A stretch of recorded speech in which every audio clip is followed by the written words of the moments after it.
You may have seen the news that soaring immigration figures are fueling Britain's housing crisis, according to the Bank of England. And who could have imagined that letting in 1 million people each year would lead to a swelling in the housing market because there's not enough places to live? Of course, anyone with half a brain has been saying this for years, however, they've been shouted down as evil, bigots, and racists. In modern Britain, if you ever say anything about immigration, it's always racist no matter what.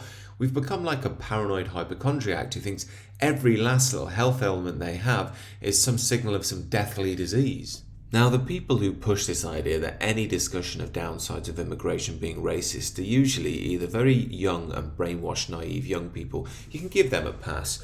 However, some of them are just virtue signalers on Twitter that just want to be contrarian, while others are some very manipulative leftists who've shut down conversations for years now. Chief among these manipulative leftists are organisations like the BBC, who called a recent murder in Edgware an isolated incident. As you can see from this rather harrowing footage, this woman is left to die on the street, bleeding to death. She was apparently stabbed by the Somalian fella simply because she wouldn't give him her handbag. And no, BBC, these aren't isolated incidents. Unfortunately, these sorts of things have become all too common in this day and age. Yeah, mention it as a problem? No, you're just a racist, according to the MSM.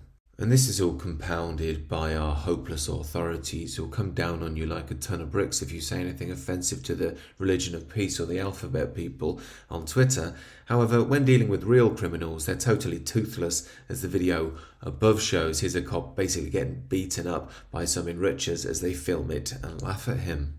And as per usual, mention this as a problem in the mainstream and you'll just be called a racist. Yeah, we're not alone in this problem. It's happening across Europe. In Belgium recently, there was a particularly shocking story where a 14-year-old girl was lured into a forest by her boyfriend and then raped by 10 immigrant children. And just like us, if the average Belgian person sees this as a problem and decides to voice their concerns, they'll just be called a racist. This is why, despite what the mainstream media states, many people in the UK are actually quite fond of the Rwanda policy the government has suggested where we move immigrants over there.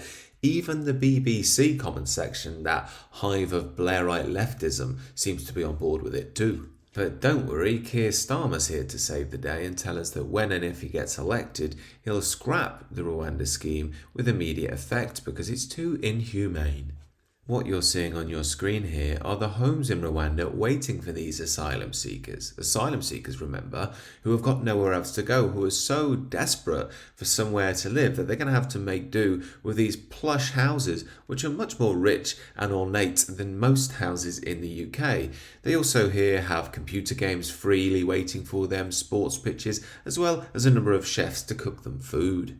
But as I've said before on this channel, this Rwanda thing won't happen. It'll get blocked by the human rights lawyers and the European Court of Human Rights, and the Tory party know that. They're just trying to do this to play to their base.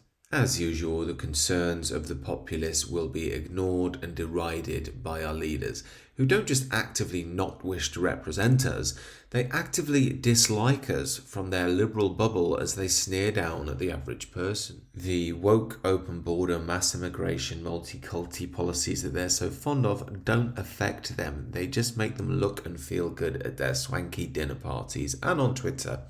These are just my thoughts, however. Do let me know your thoughts down below and do consider subscribing to the channel.